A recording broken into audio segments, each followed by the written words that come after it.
Hey guys, I have to get this off my chest. What up, Obama? I have this fantasy about Lady Labrynth of the Silver Castle. I also have one of those fantasies where Gate Guardian holds me in his strong, muscular arms. Gate Guardian is from a maze, dumbass. Anyways, I am the youngest child of a rich, noble family, but I have always felt like an outsider, overshadowed by my older siblings who are set to inherit our family's fortune. As a result, I have always been determined to make a name for myself, to prove that I am worthy of recognition and success. In my travels as a knight, I hear about a dungeon owned by a lady known as the Labyrinth of the Silver Castle. Her beauty was unparalleled, and her grace was the envy of all who knew her. Her castle was said to be the most magnificent in all the land, with towering spires and sparkling silver walls that shone in the sunlight. Hidden deep within lies great riches beyond imaginable.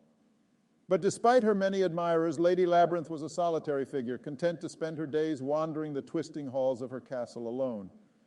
But I did not care about that. Yearning for recognition, glory, and riches, I attempted to clear her dungeon.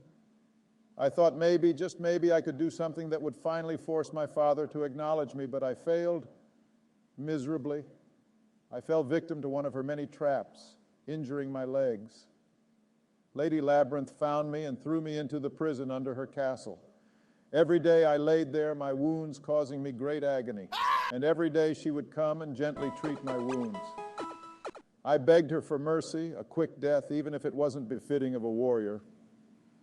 But she would always chuckle and softly bandage my wounds. At first I was suspicious of her kindness. Was it some kind of trick? A ploy to lull me into a false sense of security? I always wondered, why didn't she just have one of her maids take care of me? Yet with every passing day, the warmth of her love outweighed the sting of the cold, damp stones which upon I laid. Some day she'll tell me about the failures of other knights who come and challenged her dungeon. I'll laugh as she tells me the stories of all their shenanigans and how she would eventually toss them out. I wonder to myself, so why did she keep me?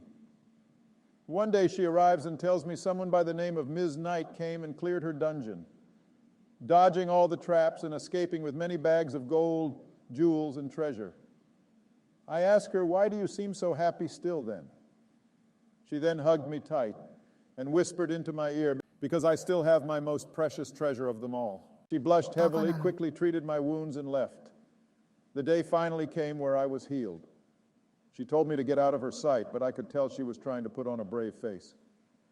I held her tightly and told her, I'll never leave you alone.